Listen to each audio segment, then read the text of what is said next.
Hello students, first of all a very happy good morning to all of you. This is Jitendra sir. In the last lecture we studied about the significant figure, their rules to finding for any physical quantity and their applications and also some examples and questions. Today we are going to study about the error, which is the last topic of the chapter. So let us start. What is the meaning of error? Error is nothing but a mistake. That may be human mistake, that may be natural, that may be environmental, that may be anything. There are a number of type of the errors. Today we are going to study first of all error. Error का मतलब क्या होता है? The difference between real value and measured value is called error. What is the meaning of this? भाई अगर कोई भी हमने आपको बोल दिया कि आप 1 मीटर लेंथ का कपड़ा लाइए, 1 मीटर लेंथ का एक रॉड लाइए, तो हमने जो बोल दिया value that is the actual value. आप मीजर जब करने जाओगे तो आप करेक्टली थोड़ी ना मीजर कर पाओगे कि 1 ही मीटर आप मीजर करो. आप 1.001 मीटर मेजर कर सकते हो, आप 0.9991 मीटर मेजर कर सकते हो. मतलब कहने का मतलब क्या हुआ, एग्जैक्टली आप कभी मेजर नहीं कर पाओगे. कोई ना कोई एरर, थोड़ा सा छोटा एरर हो जाएगा. तो जो एक्चुअल वैल्यू और मेजर्ड वैल्यू का जो डिफरेंस होगा that is known as the error. ठीक है ना. तो if the real value is A, मान लीजिए कोई फिजिकल क्वांटिटी जिसकी रियल वैल्यू ए है and measured value is A dash, then error is equal to क्या हो जाएगा, ए डिफरेंस ए डैश. अब यहाँ डिफरेंस मैंने क्यों लिखा है, ए माइनस ए भी लिख सकता था ए डैश, बट डिफरेंस का मतलब क्या हुआ, हो सकता है भाई हम कम भी मेजर कर सकते हैं या ज्यादा भी मेजर कर सकते हैं. तो अगर ए डैश यानी मेजर्ड वैल्यू रियल वैल्यू से कम होगा तो फिर क्या हो जाएगा, error is equal to A minus A dash. उल्टा हो जाएगा तो ए डैश माइनस ए हो जाएगा. That's it, type of error. Number 1, absolute error क्या होता है. देखिए, मान लीजिए कोई फिजिकल क्वांटिटी है जिसका आपने रीडिंग लिया, जिसको आपने मेजर किया और एन टाइम मेजर किया. If a1, a2, a3 dot dot dot an are the measured values of any quantity जिसकी रियल वैल्यू कितनी है, a है. इन एन एक्सपेरिमेंट, भाई कोई एक्सपेरिमेंट होता तो एक ही रीडिंग तो लेते नहीं है, बहुत सारे रीडिंग लेते हैं. परफॉर्म्ड n टाइम्स, कोई एक्सपेरिमेंट है n टाइम्स को बार बार मेजर किया गया है. Then the arithmetic mean of these values is called the true value am या a mean of the quantity. ठीक है ना. तो भाई अगर हम मान लीजिए कि आप एक बार कोई रीडिंग लिए जिसकी वैल्यू कितनी आ गई, a1 आ गई, दूसरी बार लिए a2 आ गई, तीसरी बार लिए a3 आ गई, बार बार आप लोगे, हर बार कुछ ना कुछ गलती होगी. लेकिन जब आप मीन वैल्यू ले लोगे, सबका अरिथमेटिक मीन ले लोगे, तो वही एग्जैक्ट वैल्यू आएगा, एग्जैक्ट के आसपास आएगा वो वैल्यू. ठीक है ना. This is known as the exact value. Okay. अब आपने जो वैल्यू मेजर किया है वो कितना है, बोलिए. आपने a1, a2, a3 like that आपने मेजर किया है. तो the absolute error in measured value is given by, तो delta a1 is the absolute error is equal to कितना हो जाएगा, रियल माइनस मेजर्ड. तो पहले केस में कितना हो जाएगा, a मीन माइनस a1, दूसरे केस में कितना हो जाएगा, a mean minus a2, and third case में कितना हो जाएगा, a मीन माइनस a3, और nth केस में कितना हो जाएगा, a mean minus an. Then these all values are the absolute error. Okay. Next point आता है मीन एब्सोल्यूट एरर. अब मीन आ गया, इसका मतलब क्या लेना है, अरिथमेटिक मीन लेना है. The arithmetic mean of the magnitude of absolute error in all the measured या measurement is called mean absolute error. तो delta A is equal to कितना हो जाएगा, delta a1 plus delta a2 plus dot dot dot delta an upon कितना हो जाएगा, n हो जाएगा. That is the mean absolute error. तीसरा पॉइंट क्या है, relative error. What is the meaning of relative error. ठीक है ना. रिलेटिव एरर का मतलब क्या होता है, एक्चुअल वैल्यू के साथ आप क्या करो, कंपेयर करो. The ratio of mean absolute error to the true value is called the relative error. तो रिलेटिव एरर का फॉर्मूला कितना हो जाएगा, मीन एब्सोल्यूट एरर अपॉन कितना हो जाएगा, ट्रू वैल्यू. तो मीन एब्सोल्यूट एरर कितना है, डेल्टा ए है, आप जानते ही हो, delta A mean actually upon कितना हो जाएगा, A mean. That is the relative error. Next point आता है अगला, परसेंटेज एरर. तो what is the meaning of percentage error. Percentage error, the relative error expressed in percentage is called the percent. अगर हम लोग रिलेटिव एरर को क्या करते हैं, परसेंटेज में एक्सप्रेस कर देते हैं, तो that is known as the percentage error. भाई रिलेटिव एरर इक्वल टू कितना था, delta A upon A mean था. दैट इज इक्वल टू कितना हो जाएगा, 100 से मल्टीप्लाई कर देंगे तो फ्रैक्शन क्या होता है, परसेंटेज में convert. Percentage error equal to कितना हो जाएगा, डेल्टा ए मीन या absolute mean absolute error upon A mean into कितना हो जाएगा, 100.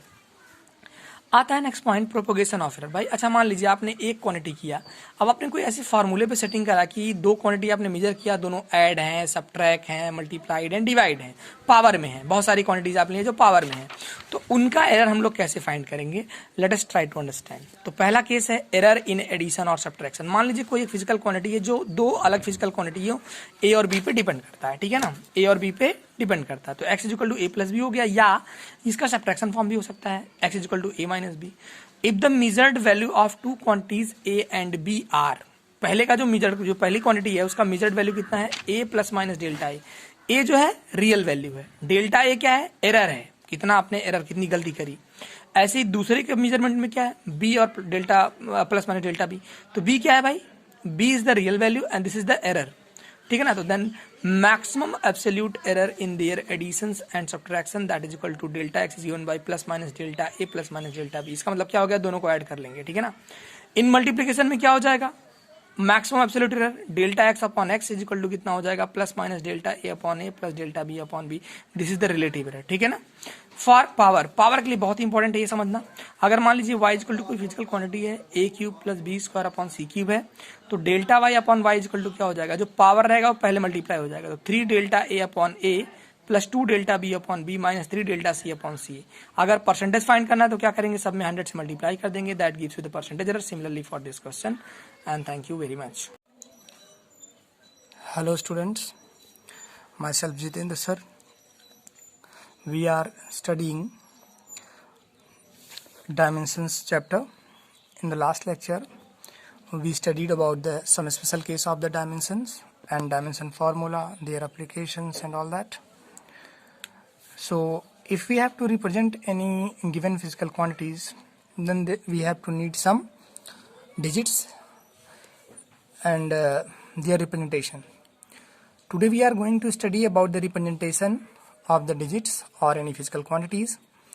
So we have to study about the representation of the digits or the physical quantities.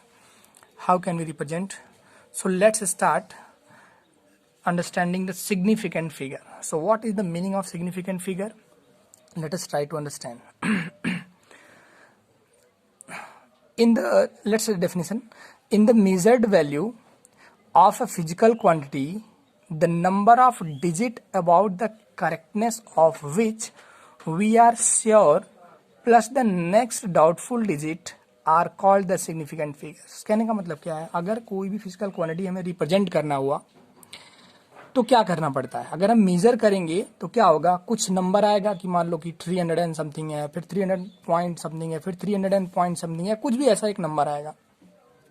तो उसको represent के लिए जो हमें डिजिट की आवश्यकता होती है, जो डिजिट की जरूरत होती है, या जो डाउटफुल डिजिट होते हैं, तो जो रियल डिजिट्स और एक डाउटफुल डिजिट्स होता है उसी का जो कॉम्बिनेशन होता है उसी को हम लोग क्या बोलते हैं, सिग्निफिकेंट फिगर बोलते हैं, ठीक है ना।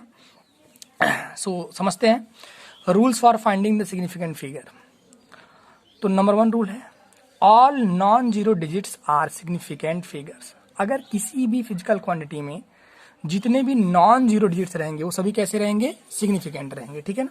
फॉर एग्जांपल अगर यहाँ पे एक दिया है, कोई एक फिजिकल क्वांटिटी है 4362 मीटर दिया है, तो इसमें कितने सिग्निफिकेंट फिगर हैं, जितने नॉन जीरो डिजिट हैं वो सभी क्या है, सिग्निफिकेंट है, तो 4 सिग्निफिकेंट फिगर हो गए इसमें। अगर मैं एक और एग्जाम्पल देता हूँ, अगर मैंने एक और एग्जाम्पल दे दिया 12,564 किलोग्राम, तो इसके पास कितने सिग्निफिकेंट फिगर जाएंगे, 1 2 3 4 5, देयर आर 5 सिग्निफिकेंट फिगर्स, ठीक है ना। सेकेंड रूल क्या होता है, all zeros occurring between non zero digits are significant figures. कहने का मतलब क्या, अगर कोई भी हम लोग नंबर रिप्रेजेंट कर रहे हैं या कोई भी फिजिकल क्वांटिटी रिप्रेजेंट कर रहे हैं, तो नॉन जीरो के बीच के जो सारे जीरोज होंगे, नॉन जीरो के बीच के सारे जीरोज वो भी क्या होंगे, सिग्निफिकेंट होंगे। तो जैसे यहाँ पे एग्जांपल दिया है 1005, 1005 एक नंबर दिया है, तो इसके बीच में 2 जीरो हैं, तो ये भी क्या होंगे, सिग्निफिकेंट हो जाएंगे। तो इस नंबर के पास कितने सिग्निफिकेंट फिगर हो गए, 4 हो गए, 1 2 3 4 सिग्निफिकेंट फिगर्स हो गए, ठीक है ना। ऐसे यहाँ पे एक और एग्जांपल दिया है 10000605, तो यहाँ देखो इधर भी एक नॉन जीरो, इधर भी एक नॉन जीरो है, तो इसके बीच के सारे जीरोज भी क्या होंगे, सिग्निफिकेंट होंगे। तो इसका मतलब क्या हो गया, बोलो 1 2 3 4 5 6 7, तो there are 7 significant figures are there, ठीक है ना। Rule number 3, all zeros to the right of the last non-zero digits are not significant। कहने का मतलब क्या, अगर कोई भी नंबर है तो नॉन जीरो के राइट में अगर कोई भी जीरो है तो वो सिग्निफिकेंट नहीं होगा। क्यों नहीं होगा उसका रीजन बताते हैं। जैसे एग्जांपल देखते हैं, 6250 6250 हैज ओनली 3 सिग्निफिकेंट फिगर। ऐसा क्यों? क्योंकि हम लोग 6250 को साइंटिफिक नोटेशन में लिख सकते हैं। 6250 को क्या लिख सकते हैं? 6.25 इंटू 10⁻⁻, लिख सकते हैं 3। तो अगर साइंटिफिक नोटेशन में लिख सकते हैं तो इसकी कोई जरूरत नहीं पड़ेगी जीरो की।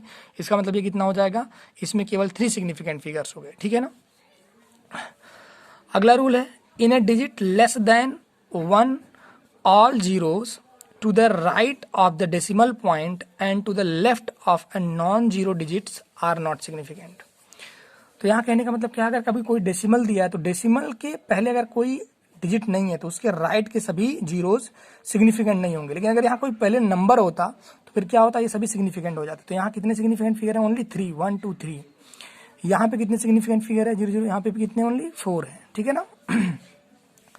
All zero to the right of, अगला rule, all zero to the right of a non zero digit in the decimal part are significant. कहने का मतलब क्या, अगर कोई नंबर पहले और उसके राइट में जितने भी जीरो आएंगे वो सभी क्या होंगे? सिग्निफिकेंट होंगे। तो एग्जांपल देखिए, यहाँ देखिए 1.43200, तो इसमें कितने सिग्निफिकेंट हैं? 1 2 3 4 5 6, देयर आर 6 सिग्निफिकेंट। यहाँ देखिए 1 2 3 4 5 सिग्निफिकेंट है। यहाँ पे देखिए 1 2 3 सिग्निफिकेंट फिगर्स हैं। ठीक है ना।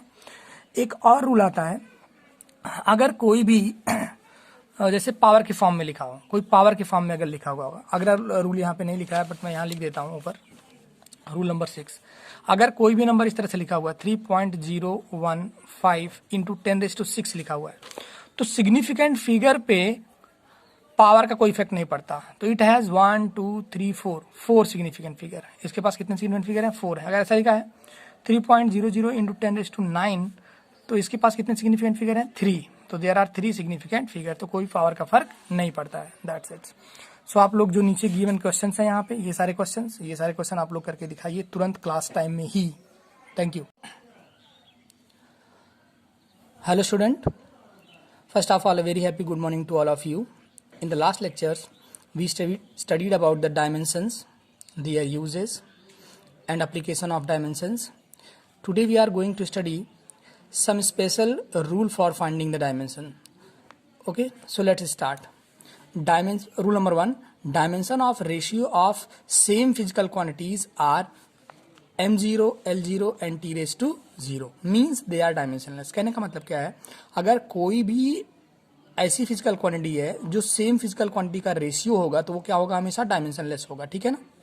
Rule number 2, dimension of power of any constant number is m0, l0, t⁻0 means power of any constant number is always dimensionless। Example के लिए जरा हम देखते हैं, हमने यहाँ पे एग्जाम्पल दिया dimension of trigonometric ratios is m0, l0, t⁻0। इसका मतलब क्या होगा कि जो ट्रिग्नोमेट्रिक रेशियोज होंगे वो क्या होंगे? ऑलवेज डायमेंशन लेस होंगे। सो देखते हैं कैसे। जैसे अगर हमने दे दिया है साइन थीटा, साइन थीटा का फॉर्मूला क्या होता है? अपोजिट अपॉन हाइपो, यही होता है। तो अपोजिट मतलब क्या हो गया? वो भी साइड लेंथ है, साइड लेंथ है, अपॉन हाइपोटेनस वो भी क्या है? साइड लेंथ है। तो लेंथ हो जाएगा तो क्या हो जाएगा? कैंसिल हो जाएगा।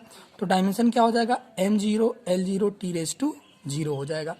ऐसे ही कोई भी ट्रिग्नोमेट्रिक आप रेशियो ले लीजिए, कॉस थीटा ले लीजिए, वो भी क्या होगा? किसी न किसी साइड का ही तो रेशियो है। तो कॉस थीटा क्या होता है? बोलिए। एडजेसेंट अपॉन क्या होता है? हाइपो। एडजेसेंट अपॉन क्या होता है? हाइपो। अगेन ये भी क्या हो जाएगा? m0, l0, t⁻0। ऐसे कोई भी हो, कोई भी ट्रिग्नोमेट्रिक रेशियो जो तो कैसा होगा? हमेशा डायमेंशन लेस ही होगा। Y dimension less? बिकॉज ये क्या है? सेम फिजिकल क्वांटिटीज के रेशियो हैं। दूसरा रूल आपने क्या सीखा? मैंने बताया एग्जाम्पल नंबर 2 देखो, अगर कोई कांस्टेंट नंबर है 10⁻, क्या आपने कभी देखा है 10⁻3 किलोग्राम, 4 किलोग्राम, 10 मीटर, 5 मीटर या 10 न्यूटन कभी देखा है? नहीं। आपने जब भी किसी कांस्टेंट का पावर देखा होगा तो कैसा देखा होगा? कोई एक नंबर देखा होगा। पावर जो रहेगा हमेशा क्या रहेगा? कोई एक नंबर रहेगा। कभी आपने ये नहीं देखा होगा कि 10⁻5 किलोग्राम, 10⁶ मीटर, कभी नहीं देखा होगा. These all things are the wrongs, कभी नहीं ऐसा होता है, ठीक है ना. तो इसका मतलब क्या हो गया, अगर कोई कांस्टेंट नंबर है, अगर कोई कांस्टेंट नंबर है और उसका जो पावर होगा, उसका जो पावर होगा ऑलवेज क्या होगा, डायमेंशनलेस होगा, डायमेंशनलेस होगा, ठीक है ना. ओके, तो चलिए कुछ और क्वेश्चंस करते हैं. फॉर एग्जांपल, अगर यहां पे आपको दिया है if v is equal to at plus bt square plus ct cube, where v is the velocity, t is time, then find out dimension of A, B and C. Then find out the dimension of A, B and C. So let's start.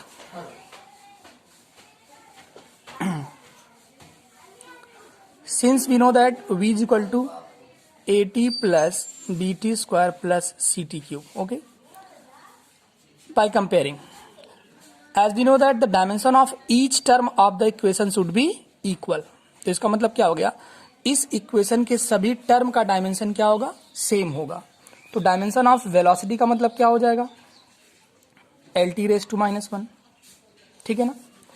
ऐसे ही dimension of AT is equal to क्या होगा, dimension of velocity के equal होगा. So dimension of A is equal to क्या हो जाएगा, dimension of velocity upon क्या हो जाएगा, dimension of time, and that is equal to कितना हो जाएगा, LT⁻² हो जाएगा. ओके, सिमिलरली सेकेंड पार्ट के लिए डायमेंशन ऑफ BT स्क्वायर किसके इक्वल हो जाएगा, डायमेंशन ऑफ वेलोसिटी के इक्वल होगा. That means is equal to क्या हो जाएगा, LT⁻⁻1.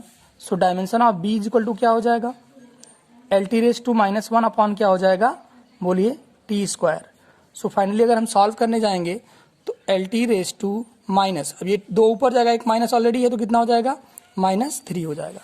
Similarly dimension of CT cube is equal to किसके इक्वल हो जाएगा भाई, अगेन वेलोसिटी के इक्वल हो जाएगा. तो वेलोसिटी का कितना होता है, LT⁻⁻1.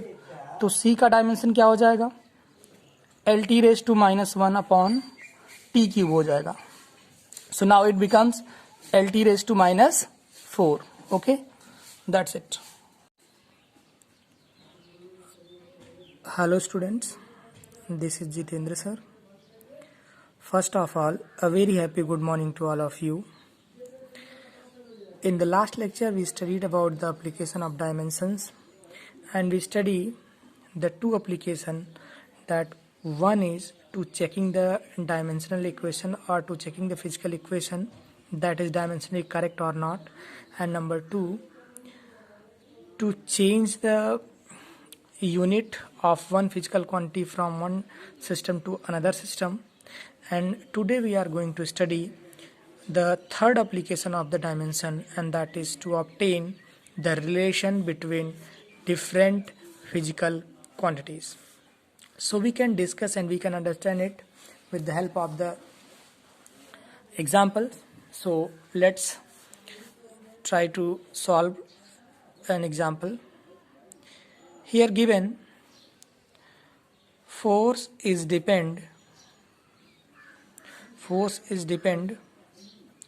on mass and acceleration. So establish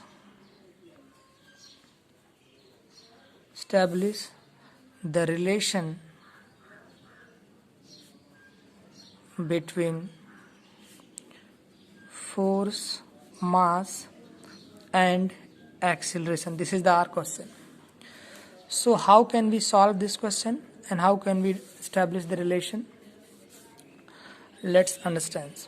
The steps are, as we know that force depends on mass, that means we can write F is directly proportional to M. as we know that force depend on mass, but we do not know at which power, so we can consider m raised to x. Similarly, we know that force is depends on the acceleration, then that means we can write force is directly proportional to acceleration raised to y. कहने का मतलब क्या है, हमको मालूम है कि force जो है मास और एक्सेलरेशन पे डिपेंड कर रहा है, लेकिन वो उसके किस पावर पे डिपेंड कर रहा है वी डू नॉट नो. तो उसके लिए हमें क्या मानना पड़ेगा, force is directly proportional to mass raise to x and also force is directly proportional to acceleration raise to x. So force is directly proportional to क्या हो जाएगा, m raise to x into क्या हो जाएगा, a raise to y. Now if we remove the proportionality, then we got a constant and that is equal to k. So this becomes m raised to x into a raised to y. Now further, let the equation number 1.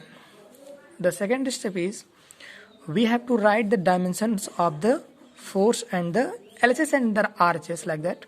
तो force का dimension क्या होता है, ml t raised to minus 2 is equal to, this is the constant dimensionless. मास है तो इसका क्या हो जाएगा, m raise to x. Acceleration का क्या होता है, L T raise to minus 2 and whole raise to y. So अगर हम लोग यहाँ कंपेयर करेंगे या सॉल्व करेंगे तो यहाँ पे कितना हो जाएगा, m raise to x, l raise to y and t raise to minus 2y हो जाएगा. आफ्टर कंपेयरिंग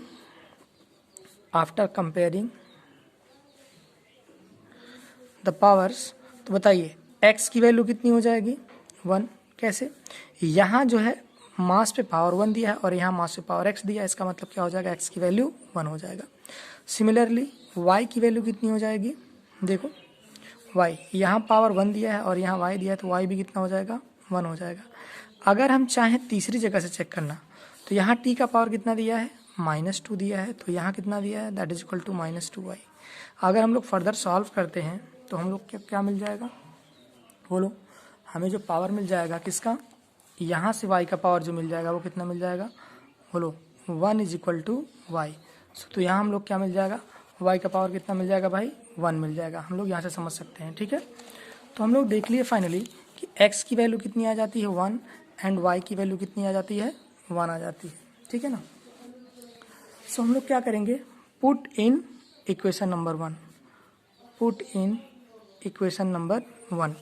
सो यहाँ पे फार्मूला क्या बन जाएगा, f is equal to K m raise to n into a raise to n. तो क्या लिख सकते हैं, f is equal to K into m into a. But experimentally the value of k is equal to कितना होता है, 1 होता है. एक प्रोपोर्शनलिटी कांस्टेंट है, तो जो फोर्स की वैल्यू निकल के आ जाएगी वो कितनी निकल के आ जाएगी, m इंटू a. यही क्या होता है, स्टैंडर्ड रिलेशन होता है किसमें, फोर्स, मास एंड एक्सीलरेशन में. तो इस तरह से हम किसी भी इक्वेशन का क्या कर सकते हैं, या किसी भी फिजिकल क्वांटिटीज में हम लोग क्या कर सकते हैं, रिलेशन डेवलप कर सकते हैं. This is the third use of the dimensions. Hello students, this is Jitendra sir. First of all, a very happy good morning to all of you. In the last lecture, we discussed about how can we write the dimension formula of the given physical quantities. Today we are going to discuss the correctness of the given physical equations. So how can we check and how can we discuss? We can discuss the correctness of the given physical equation by the help of the principle of homogeneity. So let us understand what is the meaning of principle of homogeneity. The statement is, if the dimension of left hand side of an equations are equal to the dimension of right hand side of the given equation, then equation is dimensionally correct. This is known as principle of homogeneity. Okay, what is the meaning of this? The dimension of the left hand side of the each term of equation is equal to the dimension of the right hand side of each equation. That means we can say the given equation is dimensionally correct. Let's understand an example. So if we have to check an equation that is dimensionally correct or not, so let's start. How can we check? So the given equation is v is equal to u plus at and we have to check the correctness of the given equation. So we have to find the dimension formula of LHS. First we have to find the dimension formula of LHS. Here in LHS only one term is there, that is velocity. So V is equal to क्या होता है, dimension formula velocity क्या होता है, LT⁻⁻1 आपने last lecture में देखा था. Similarly dimension formula of right hand side, तो यहाँ पे दो टर्म है राइट हैंड साइड में, एक u है और एक क्या है AT है, तो दोनों का निकालना पड़ेगा. सो u का डायमेंशन फार्मूला क्या हो जाएगा, u all guys knows u is the initial velocity of the moving object. So velocity है तो इसका भी डायमेंशन फार्मूला क्या होगा, LT⁻⁻1 ही होगा. एक और इसमें टर्म दिया है AT. Everyone knows A is the acceleration and T is the time. तो एक्सेलरेशन का डायमेंशन फार्मूला क्या होता है, LT⁻⁻1 और टाइम का क्या होता है, T होता है. If we are going to merge this things then that is equal to क्या हो जाएगा, LT⁻⁻1 हो जाएगा. So here we can write the dimension formula of the given equations, each term should be equal and that is equal to LT⁻⁻1. Hence the given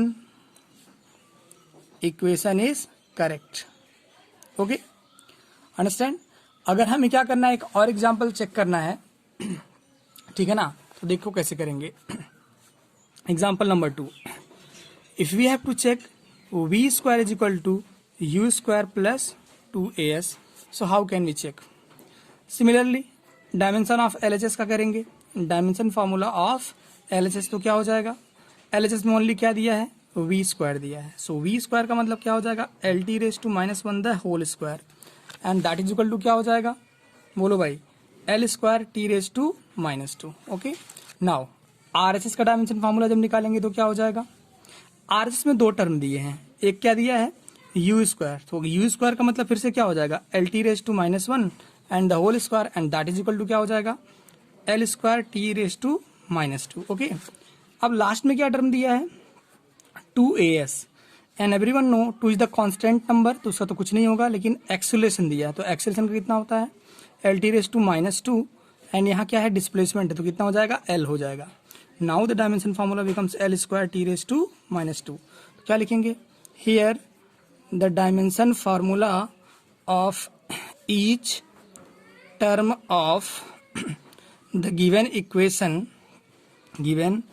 equation in LHS and RHS should be equal. Hence the given equation is correct. Okay, thank you.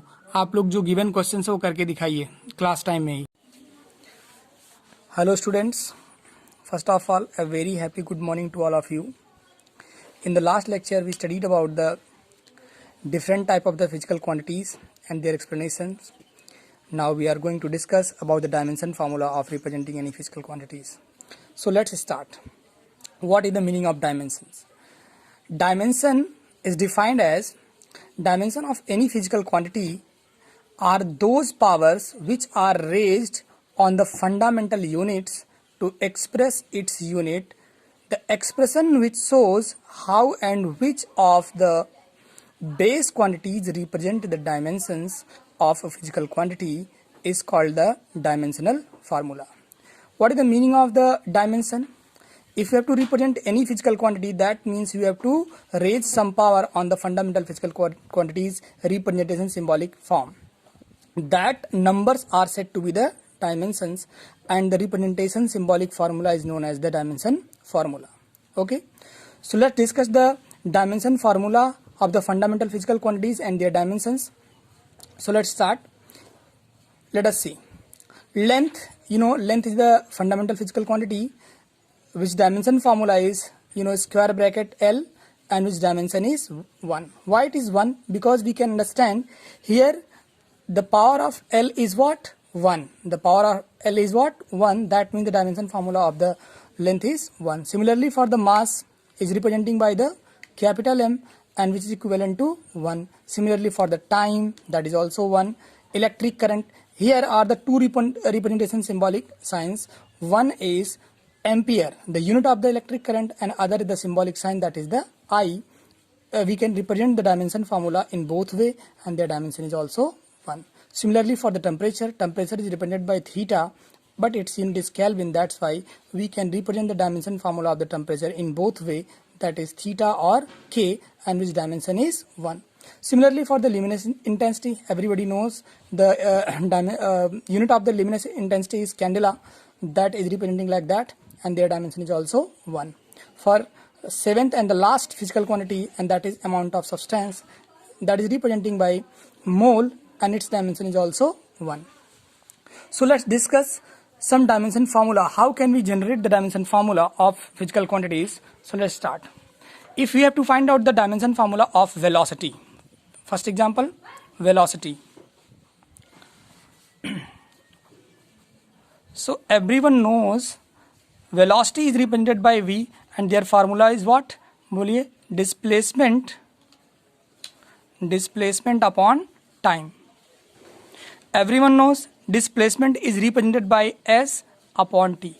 If we have to write the dimension formula of the velocity, then it is representing in the square bracket, and we have to write the dimension formula of the given fundamental physical quantities. Everybody knows velocity is the derived physical quantities, and which is expressed in the form of displacement and time, and these are the fundamental physical quantities.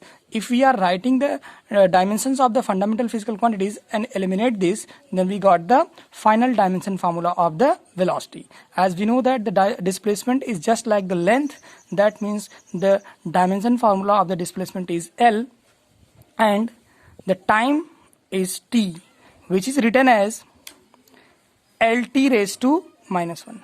Everybody knows the dimension formula of velocity is what? Lt raised to minus 1.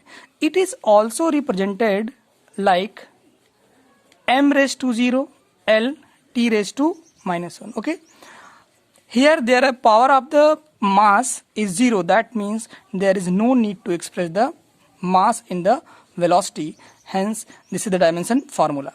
This is the dimension formula. And what is the meaning of dimension? And how can we write dimension of velocity? So dimension of velocity is written like 0 in mass. Dimension of velocity is 0 in mass, 1 in length,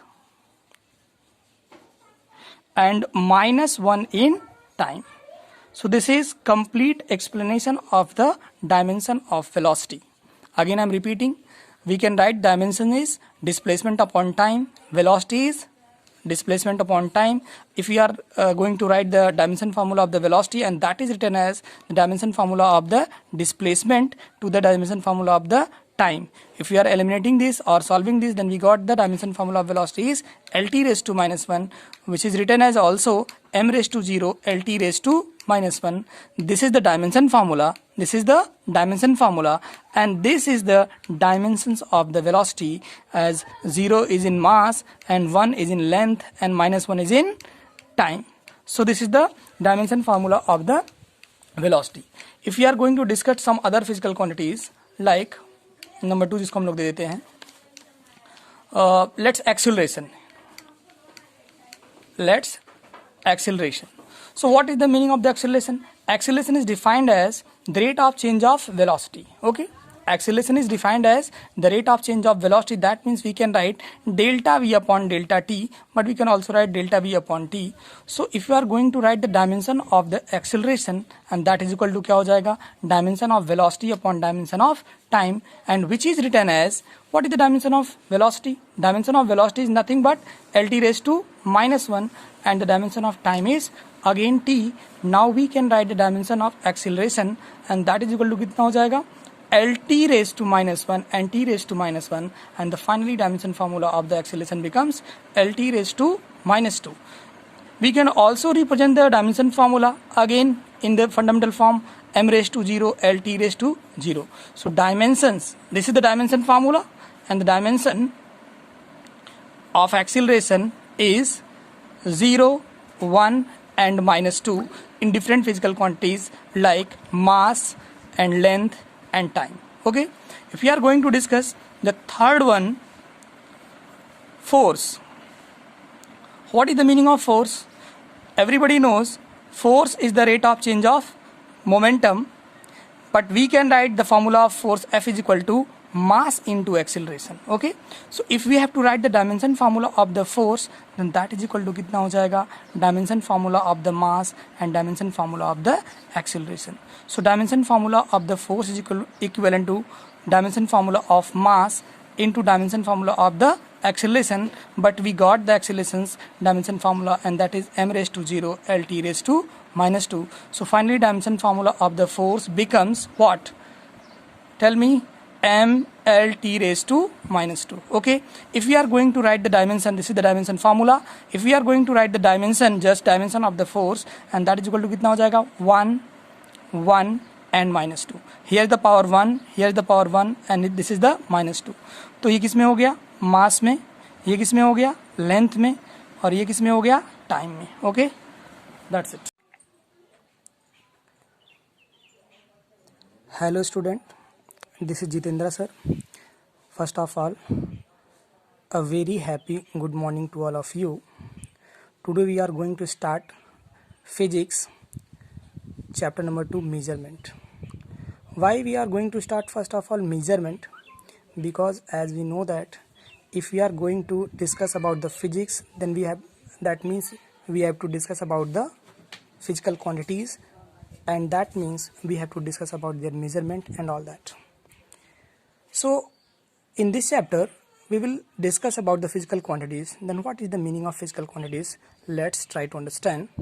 So let's discuss the definition of the physical quantities. So physical quantities, all the quantities in terms of which law of physics are described and whose measurement is necessary are called the physical quantities. That means ऐसी कोई भी भौतिक राशि जिसको हम लोग क्या कर सकते हैं, मेजर कर सकते हैं, और जिससे फिजिक्स के सभी लॉ अप्लाई होते हैं, that is known as the physical quantities. What is the meaning of measurement? Measurement is the comparison of any physical quantities. Measurement is the comparison of any physical quantity with its standard unit is called the measurement. Okay, what is the meaning of unit? A definite amount of a physical quantity is taken as its standard unit. मतलब क्या हो गया, अगर हम लोग क्या करते हैं, किसी फिजिकल क्वांटिटी का एक फिक्स अमाउंट कंसिडर करते हैं जो इंटरनेशनली एक्सेप्टेड हो, and that is said to be the unit. Okay, so property of unit क्या होता है? इसमें बहुत सारी प्रॉपर्टीज होती हैं, but we are discussing only about 2. So first property is it is easily reproducible, and the property number 2, it is internationally accepted. इसका मतलब क्या हो गया भाई, अगर हमें यूनिट बनाना है, कोई भी स्केल बनाना है, तो अगर ये आसानी से उपलब्ध नहीं रहेगा तो ये हमारे लिए क्या हो जाएगा, डिफिकल्ट हो जाएगा. और दूसरा सबसे इम्पॉर्टेंट चीज़ कि कोई भी यूनिट क्या होना चाहिए, इंटरनेशनली एक्सेप्टेड होना चाहिए. इसका मतलब क्या हो गया भाई, अगर हम लोग कोई बिजनेस करने जा रहे हैं, एक प्रोडक्ट एक कंट्री से दूसरे कंट्री के लिए जा रहा है, अगर उसकी वैल्यू इंडिया में कुछ और है, पाकिस्तान में कुछ और है, कहीं और कुछ और है, how can we do that? तो it is not possible. That's why एक यूनिट जो होता है वो इंटरनेशनली क्या होना चाहिए, एक्सेप्टेड होना चाहिए. ठीक है ना? So type of physical quantities हम लोग डिस्कस करते हैं कि कितने टाइप की फिजिकल क्वांटिटीज़ होती हैं. It is of 3 type mainly. Number 1 fundamental physical quantity, number 2 derived physical quantity, and number 3 supplementary physical quantities. Okay, so let's discuss about the first physical quantity, and that is fundamental physical quantities. So what is the meaning of fundamental physical quantities? That physical quantities which are independent to each other are called the fundamental physical quantities. What is the meaning of this? The physical quantities which are not depend to other physical quantities are said to be the fundamental physical quantity. For example, length. If we have to represent the length, if we have to talk about the length, then there is no need of any other physical quantities. We can just discuss about the length and all that. So for example, time is similarly, if we have to discuss about the time, then there is no need to discuss or say to any other physical quantities. Similarly for mass and other. Next point is type of fundamental physical quantities. Basically fundamental physical quantities are of 7 type. Number one, length. Number 2, time. Number 3, temperature. And number 4, electric current. And number 5, luminous intensity. And number 6 क्या हो जाएगा, luminous intensity. Number 7 क्या हो जाएगा, amount of substance. Okay, so fundamental units क्या होते हैं देखते हैं. So unit of fundamental physical quantities are said to be fundamental units. तो जो कोई fundamental physical quantity होगा और जो उसका unit होगा उसको हम लोग क्या बोलेंगे, fundamental unit बोलेंगे. ठीक है ना. So let's discuss a chart in which we are going to discuss about the fundamental quantities and their unit and symbols. देखिए fundamental quantities में क्या क्या है, length है, एंड इसका फंडामेंटल यूनिट्स क्या होता है, मीटर होता है. ठीक है ना. एंड इसका सिंबल क्या होता है, एम होता है. मास को हम लोग किससे रिप्रेजेंट करते हैं, या मास दूसरा फिजिकल क्वांटिटी होता है जो फंडामेंटल है, एंड इसका जो फंडामेंटल यूनिट होता है वो क्या होता है, किलोग्राम होता है, and which is represented by KG. Third is time and its fundamental unit is second and it is represented by S. Number 4, temperature and its unit is kelvin which is represented by capital के. Electric current, which unit is ampere and which is represented by capital A. Luminous intensity, which unit is candela and it is represented by CD. And amount of substances, and its unit is mole, which is represented by mole. So students, you have to write these all things in a note properly, and later on we will discuss about the second type of the physical quantities, and that is derived physical quantities. Okay. Hello students, this is Jitendra sir.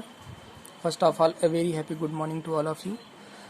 In the last lecture, we studied about the type of physical quantities and their units. Today we are going to discuss further system of units. So what is the meaning of system of unit? Let's discuss. A system of unit is complete set of unit, both fundamental and derived, and also supplementary. For all kind of physical quantities, the common system of unit which is used in the mechanics are given below. मतलब क्या हो गया, ऐसे systems जिसमें क्या होते हैं, सभी टाइप के फिजिकल क्वांटिटीज और उसके यूनिट्स के बारे में डिस्कशन होता है, that is known as the system of units. तो हम लोग नीचे कुछ दिए गए टाइप ऑफ सिस्टम यूनिट्स के बारे में स्टडी करते हैं, जिसमें से नंबर 1 है CGS सिस्टम. CGS का मतलब क्या होता है, centimetre gram second system. In this system, the unit of length is centimeter, and the unit of mass is gram, and the unit of time is second. Okay. The second type is FPS system. FPS means क्या होता है, foot, pound and second system. In this system, the unit of length is foot, the unit of mass is pound, and the unit of time is second. And third one is MKS system. MKS का मतलब क्या होता है, metre, kilogram, second system. In this system, the unit of length is meter, and the unit of mass is kilogram, and the unit of time is second. And the fourth one is SI system. What is the meaning of SI? International system. This system contains 7 fundamental units and 2 supplementary units. ये एक ऐसा system है जिसमें क्या होता है, 7 fundamental units रहते हैं और सप्लीमेंट्री दोनों यूनिट्स भी हैं. तो let's discuss some relation between some mechanical SI units and commonly use units. ठीक है ना. तो देखते हैं, पहला लेंथ है. लेंथ में भी बहुत सारे यूनिट्स होते हैं, जैसे 1 माइक्रोमीटर. तो कॉमनली यूज यूनिट क्या है इसका, मीटर है. तो 1 माइक्रोमीटर इज इक्वल टू कितना होता है, 10⁻⁻6 मीटर होता है. 1 nanometre. What is the meaning of nanometre? 1 nanometre is equal to कितना होता है, 10⁻⁹ मीटर होता है। नेक्स्ट है एंगस्ट्रम। 1 एंगस्ट्रम की वैल्यू कितनी होती है? 10⁻10 मीटर होती है। ओके, नेक्स्ट आता है मास। अगला क्या है? मास है। तो मास में 1 मीट्रिक टन, इसमें जो कॉमनली यूज यूनिट है वो क्या होता है? किलोग्राम होता है। तो 1 मीट्रिक टन दिया है, तो 1 मीट्रिक टन का मतलब कितना होता है? 10⁻³ किलोग्राम होता है। दूसरा क्या है? 1 पाउंड। 1 पाउंड कितना होता है? 0.4537 किलोग्राम के इक्वल होता है। नेक्स्ट है 1 AMU। 1 AMU की वैल्यू कितनी होती है? 1.66 × 10⁻23 किलोग्राम होता है। ओके, सिमिलरली नेक्स्ट जो फिजिकल क्वांटिटी है वो क्या है? वॉल्यूम। हमने देखा कि इसमें बोला गया कि हम लोग derived and fundamental and supplementary सबका यूज करेंगे। तो वॉल्यूम कैसा है? डिराइव्ड फिजिकल क्वांटिटी है। तो आप देख सकते हैं 1 मीटर क्यूब की वैल्यू कितनी होती है? 10⁻³ लीटर। एंड डिफरेंट यूनिट्स और भी है। नंबर 4 क्या होता है? फोर्स। फोर्स में देखिए CGS यूनिट होता है डाइन। तो 1 डाइन इज इक्वल टू कितना होता है? 10⁻⁵ न्यूटन। और जो KGF होता है वो कैसा है? ग्रेविटेशनल यूनिट है। तो 1 KGF इज इक्वल टू कितना होता है? 9.81 न्यूटन। नेक्स्ट है प्रेशर। प्रेशर में 1 kgf मीटर स्क्वायर की वैल्यू कितनी होती है? 9.81 नैनो न्यूटन पर metre square. 1 mm of mercury, इसका मतलब क्या होता है? 133 न्यूटन पर मीटर स्क्वायर। नेक्स्ट है 1 pascal, that is equal to कितना होता है? 1 न्यूटन पर मीटर स्क्वायर। नेक्स्ट पॉइंट है एनर्जी। एनर्जी क्या होता है? 1 एनर्जी का जो CGS यूनिट होता है वो अर्ग होता है। तो 1 अर्ग इज इक्वल टू कितना होता है? 10⁻⁷ जूल होता है। एंड नेक्स्ट है 1 किलोग्राम फोर्स मीटर होता है, जिसकी वैल्यू कितनी होती है? 9.81 जूल के बराबर होती है। नेक्स्ट थिंग यहाँ पे है some practical units. Some practical units जैसे 1 फर्मी। जनरली फर्मी बहुत ही स्मॉलेस्ट यूनिट होती है लेंथ की। तो 1 फर्मी की वैल्यू कितनी होती है? 10⁻⁻15 मीटर होती है। 1 एक्सरे यूनिट एक होता है, उसकी वैल्यू कितनी होती है? 10⁻13 मीटर होती है। 1 एस्ट्रोनॉमिकल यूनिट होता है, जिसकी वैल्यू कितनी होती है? 1.49 × 10⁻11 मीटर है। एंड नेक्स्ट है 1 लाइट ईयर, जिसकी वैल्यू कितनी होती है? 9.46 × 10⁻15 मीटर होता है। नेक्स्ट वैल्यू है 1 parsec, and that is equal to कितना होता है? 3.08 × 10⁻16 metre. And that is equal to कितना होता है? 3.26 लाइट ईयर। लाइट ईयर क्या होता है? Light year is a big unit of the length which is equivalent to the distance travelled by light in 1 year. ठीक है ना? नोट, पार्सेक जो होता है, parsec is the biggest unit of light, biggest unit of length. Okay, तो students यहाँ मैं कुछ क्वेश्चन दे रहा हूँ, आप लोग अभी तुरंत क्लास टाइम में ही सॉल्व करके दिखाइए। तो क्वेश्चन है 100 मीटर में कितने एंगस्ट्रॉम होंगे? राइट। दूसरा क्वेश्चन है 1000 एंगस्ट्रॉम में कितने मीटर होंगे? तीसरा क्वेश्चन है 1 माइक्रोमीटर में कितने एंगस्ट्रॉम होंगे? और चौथा क्वेश्चन है 100 एंगस्ट्रॉम में कितने माइक्रोमीटर होंगे? So you have to solve these all questions and so in the class time. Hello student, myself Jitendra sir. First of all, a very happy good morning to all of you. I think you all be okay. In the last lecture we studied about the percentage error and type of error, and there are a number of things. Today we are going to do some questions on the percentage error. How can we find? So here we have to given a question. If percentage error in A, B and C are the physical quantities, तो percentage error in A, B and C are 1%, 3% and 2% respectively. Then find out percentage error in Y, where Y is equal to क्या दिया है? √A/B² C दिया है। So since Y is equal to √A/B² into C दिया है, so अगर हमें relative error find करना है तो क्या करना पड़ता है? हम जानते हैं delta Y/Y is equal to कितना हो जाएगा? जो पावर रहेगा वो पहले मल्टीप्लाई हो जाएगा, तो डेल्टा A/A प्लस यहाँ पावर कितना दिया है?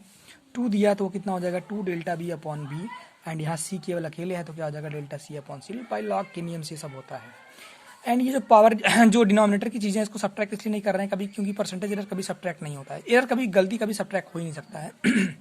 दैट्स वाई सभी चीज़ें ऐड की जाती हैं। सो परसेंटेज एरर हम लोग कैसे फाइंड करते हैं? Percentage error is equal to कितना हो जाएगा? Relative error into 100। तो सब में 100 से मल्टीप्लाई कर दिया, and that is the percentage error.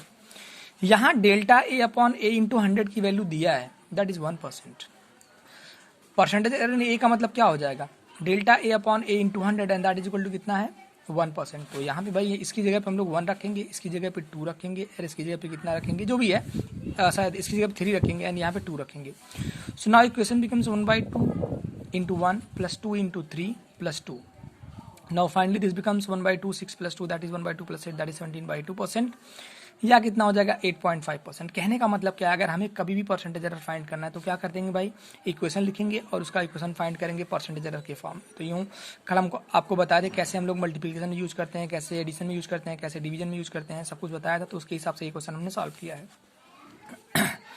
एक और क्वेश्चन यहाँ पे दिया है, question number 2, if percentage error in radius of the circle is 2%, then find out percentage error in circumference of the circle and area of the circle। ठीक है ना, यहाँ पे जो है percentage error in radius of the circle given है and हमें find करना है उसके सर्कमफ्रेंस में कितना परसेंटेज एरर आएगा और उसके एरिया में कितना परसेंटेज एरर आएगा, वी हैव टू कैलकुलेट। ठीक है ना, तो here percentage error in radius, अगर किसी भी क्वांटिटी में परसेंटेज एरर दिया है इसका मतलब उसकी वैल्यू कितनी होती है, delta R upon R into 100 and जिसकी वैल्यू कितनी दिया है 2% दिया है, राइट। सो पहला क्वेश्चन सॉल्व करना है percentage error in the circumference. As we know that circumference capital C is equal to कितना होता है 2πr। कोई भी सर्कल है तो उसका सर्कमफ्रेंस कितना होता है 2πr होता है। तो अगर परसेंटेज एरर फाइंड करना है तो क्या हो जाएगा, delta C upon C into 100 and equal to कितना हो जाएगा डेल्टा। अच्छा देखो यहाँ जो कांस्टेंट है भाई, कांस्टेंट में कोई एरर तो आता नहीं है, इसीलिए क्या करेंगे इसको एलिमिनेट करेंगे, लेकिन रेडियस में तो आएगा भाई। तो रेडियस का कितना हो जाएगा, delta R upon R into 100 हो जाएगा। इसका मतलब जो सर्कमफ्रेंस है वो केवल किस पे डिपेंड कर रहा है, ओनली रेडियस पे कर रहा है भाई। 2π तो कांस्टेंट है ना, 2 भी कांस्टेंट है और पाई भी कांस्टेंट, इसमें कोई चेंज आ नहीं सकता। That means percentage error in the circumference कितना हो जाएगा, परसेंटेज इन रेडियस के इक्वल हो जाएगा, यानी कि 2% के इक्वल हो जाएगा। ओके, नेक्स्ट पॉइंट है percentage error in area. Since we know that area is equal to क्या होता है, πr² होता है। तो डेल्टा ए अपॉन ए इंटू 100, अगर हमें परसेंटेज फाइंड करना है तो क्या हो जाएगा, डेल्टा ए अपॉन ए इंटू 100। अब पाई है कांस्टेंट, हटा देंगे इसको, लेकिन पावर को मल्टीप्लाई करते हैं तो 2 delta R upon R into 100 हो जाएगा and that is equal to कितना हो जाएगा 2 into 2 that is equal to 4% हो जाएगा। So percentage error in area is equal to कितना हो जाएगा 4% हो जाएगा। ठीक है ना, ऐसे ही अगर हम आपको बहुत सारे क्वेश्चन दे सकते हैं, जैसे कि percentage in radius of the sphere दे दें, percentage in radius of the cone दे दें, या कुछ भी दे दें, इस तरह से आप लोग क्वेश्चन सॉल्व कर सकते हैं। ठीक है ना, सो हम कुछ आपको होमवर्क में क्वेश्चन देते हैं, आप लोग को सॉल्व करके बताना है। पहले तो ये आप नोटबुक में राइट करिए, देन हमें सॉल्व करके बताइए। Thank you very much.